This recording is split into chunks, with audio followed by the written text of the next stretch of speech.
The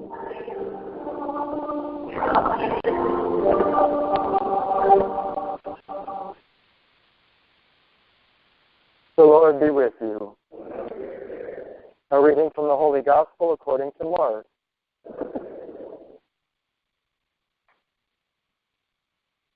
One of the scribes came to Jesus and asked him, "Which is the first of all the commandments?" Jesus replied, "The first is this. Hear, O Israel, the Lord our God is Lord alone. You shall love the Lord your God with all your heart, with all your soul, with all your mind, and with all your strength. The second is this. You shall love your neighbor as yourself. There is no other commandment greater than these." The scribe said to him, "Well said, teacher. You are right in saying, He is one, and there is no other than He. And to love Him with all your heart, with all your understanding, with all your strength, and to love your neighbor as yourself. It's worth more than all burnt offerings and sacrifices." And when Jesus saw that he answered with understanding, he said to him, "You are not far from the kingdom of God." And no one dared to ask him any more questions. The Gospel of the Lord.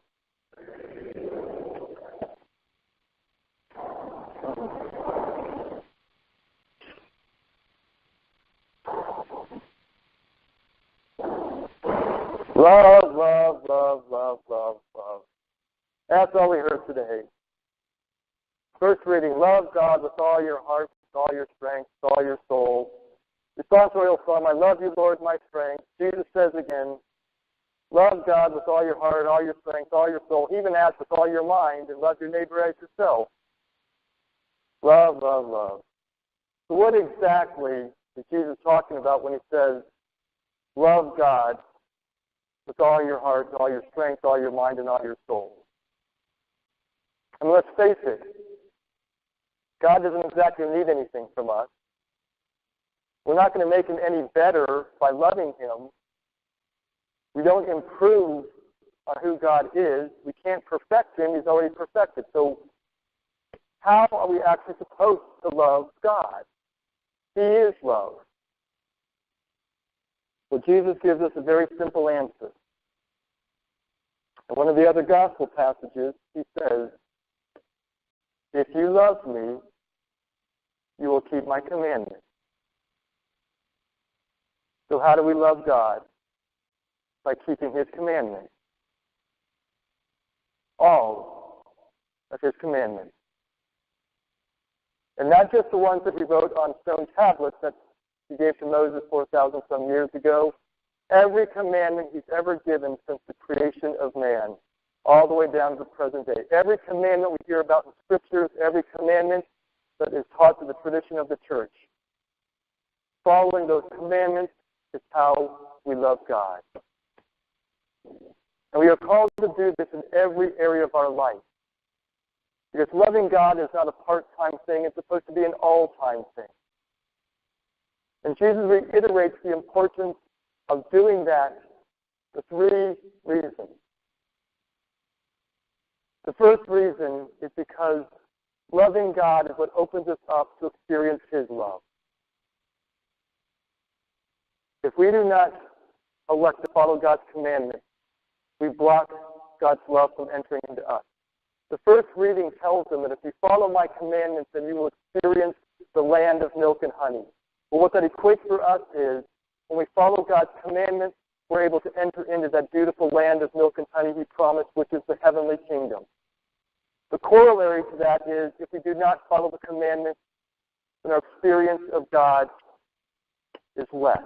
We do not get to enter into God's kingdom if we break his commandments. In order for us to let God's love flow into us, which is what heaven is all about, allowing God's love to flow into us, and then we provide that continual flow of love back to God. If we break his commandments, we break that flow of love. How many of you ever had a vacuum cleaner where the bag got really full? Oh, are you ready to sing? I know exactly what that's like. If you guys check, when the bag gets full, what happens to the vacuum cleaner? What does not it do very well? It doesn't pick up things very well, right? It doesn't allow a flow to come in. The way that a vacuum cleaner works is it blows out air, and then that pressure causes air to get sucked into the vacuum. But when the filter gets clogged, air can't flow through. Our heart is like a vacuum motor that's allowing things to come out and then pulls God in.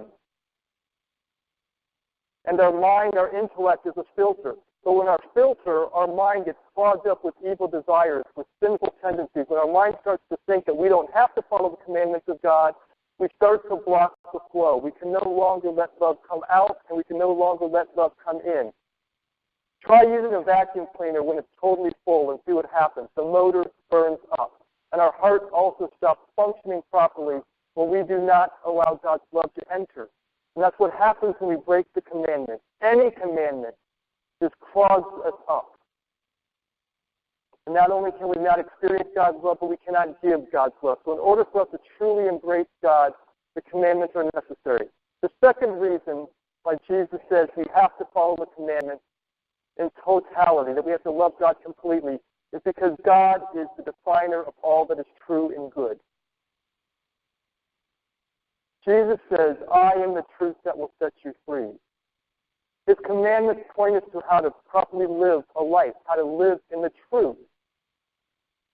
God is the one that determines what is good. We don't. He determines what is true. We don't. And following His commandments allows us to put on that path of truth. He establishes certain things that we cannot change. And Jesus says you have to listen to God in His totality because He knows a little bit better than we do. God is the one that established that He is the only God. And we are supposed to worship Him alone. He is the one that established the truth that we are called to worship Him. And He sets aside a special day for us to do that. It's not an option for us. God is the one that declared that life is sacred from very beginning to very end, and we can't change that rule. God is the one that said that marriage is between a man and a woman, and you can't alter that, and you can't break it. God is the one that said that we are created as a man and a woman. We have a sex that's given to us, part of our humanity, and we can't just change it at will. God is the one who said that you must go out of your way to love the poor, the homeless, the elderly, the sick, and anyone else in need. God is the one that said every person has dignity and you have no right to in any way turn your back against anyone. God is the one that established the truth that everything we have belongs to Him and Him alone, and He gives it to us not for our use, but to glorify Him. And we are called to care for everything that we have. God is the one that says His name is sacred. If we use it in any way that is less than honorable, it is not right. God is the one that established all these truths, and there's many more truths. And so when Jesus says, love God with all your heart, all your soul, all your mind, and your strength, what He's saying is you must love Him in every way, including living in the truth. And you can only live in the truth by following His commandments because God is the only one that knows what is properly good. And that leads to the third reason why it's so important for us to love God above all things and to love Him first. Because it is only through the love of God that we can truly love our neighbor. Just like we don't get to define what truth is, we don't get to define what love is. And yet if I were to pull 100 people off the streets and say, give me your idea of love, I'm going to get 100 different answers. If I ask 100 different people, how do you love your neighbor, I'm going to get 100 different expressions of love. We are not perfect. And so we don't always understand what is best. And we can't decide for ourselves how to best love our neighbor. We do that by following the commandments. And we don't turn to the commandments of God. We lose out on truly understanding how to love neighbor. And this is not any more evident than when you look at a political landscape of today. We're coming upon election season. It's right around the corner. And you have to be pretty much a hermit if you don't understand what's happening in our country and throughout the whole world. Never in my life have I seen political parties so opposed to one another. Totally, completely different opposite views, it seems like. And yet both sides are claiming they know the truth of God. Both sides claim God is on our side. Now, how is it that you've got two groups of people who both claiming God is on their side that have totally different views? It's because somewhere along the line they thought they knew better than God how to love their neighbors, so they chose for themselves what love is all about rather than going first to the commandments of God. Because the truth of the matter is, when you start to look at the commandments of God, it should change how you view the way you live your life, including how you live out your politics. It is so important for us to recognize, folks, that our faith should determine our political stance. Our political stance should not define our faith. God is the one that determines what is good. God is the one that establishes how we love. When we turn to God first, then we can better know how to do that. He's the one that lays out the commandments, and He lays them out always with Him first, because as we love God better, we love our neighbor better. That's why the commandments start off with loving God above all things. Why? The first three commandments are about God, because from there flows every other commandment about how we love one another. And those commandments are so important to us. And it's not something you choose in certain parts of your life. You don't love God part of the day, you love Him all of the day. You love Him in your work, you love Him in your play. You love Him when you're at church, you love Him when you're at home. You love Him in how you dress, how you talk, how you speak to other people. You love Him in how you spend your money. You love Him in where you go to visit places. You love Him based on what you watch on TV. You love Him in how you spend your money, where you shop, where you go for entertainment. Everything you do is supposed to be an expression of God's love. When Jesus says, love your God with all your heart, all your strength, all your mind, all your soul, it says in every aspect of your life you are to love God, because you can never truly experience God's love unless you are constantly giving of God's love. And you cannot love one another if you are not loving God. It doesn't work.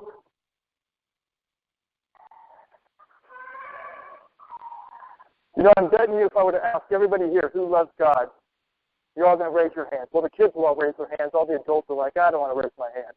And if I were to say, how many of you are Christians and accept Jesus Christ, you're all going to raise your hands.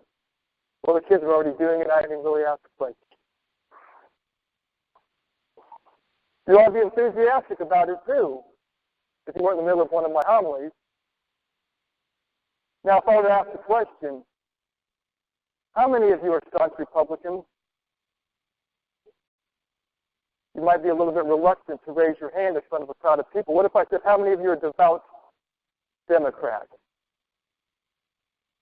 Why aren't we as enthusiastic about that? Because maybe we realize that if I were to ask every one of my parishioners to admit exactly what the political stance is, we'd probably end up in a fight. And there might start to be a little bit of resentment and anger, bitterness towards other people. And I find it sad that a group of people that all says they love God and follow Jesus Christ, but when I ask them about their political life, they're not in line with each other. Why? Because we're not following the directives of God to put His commandments first. The commandment to worship Him in all things. The commandment to put Him above all things. To not have any other gods. To never use His name in a way that is disrespectful. You can't even watch TV for 4 minutes without that commandment being violated. Honor the God on the Sabbath day. That does not mean you show up for church and walk in at the last minute and it's running out as soon as Father gives the blessing. It means the entire day is devoted to God. It's not an option, everybody. You don't go to Mass when it's convenient. You go to Mass when we're called to. Every single Sunday we do our best to honor God by worshiping Him completely. He's the one that said you are to obey authority. He's the one that established that not just your parents, but any authority which will govern, which means priests, which means employers, which means teachers, but most especially our parents. We're to honor them always, and that also includes honoring the law, as difficult as that might be. Remember that the next time you're going 15 miles over the speed limit, by the way. He's the one that says you shall not kill, which means, folks, you cannot be pro-choice. You are not allowed to do that. That is God's commandment. He is the one that says you are not allowed to commit adultery. What he's saying, in every area of our life, we are to be chaste. And how we dress, what we look on the internet, how we behave with others. He's the one that established you can't have sex whenever you want. He's the one that said that marriage is a sacred bond. That is God's commandment. He says you cannot steal. You cannot lie. You cannot cheat. You cannot take from somebody else. Even if they have more than you, you're not allowed to do it. And these are just the ones that he wrote on the stone tablets. I would be here for 3 weeks if I gave you every commandment we're supposed to follow, but these commandments are so important to the way we live our life, and they are not optional things. If you want to experience God's love, you need to keep his commandments, because only by emptying ourselves in total obedience to God will we ever experience that outflowing of God's love. We're not meant to be broken vacuum cleaners. We're meant to have hearts that pump out love and come in love. But the way that we love is being obedient to God's rules. That is what Jesus was saying. Love God with all your heart. Love God with all your strength. Love God with all your mind. Love God with all your soul. Love God always.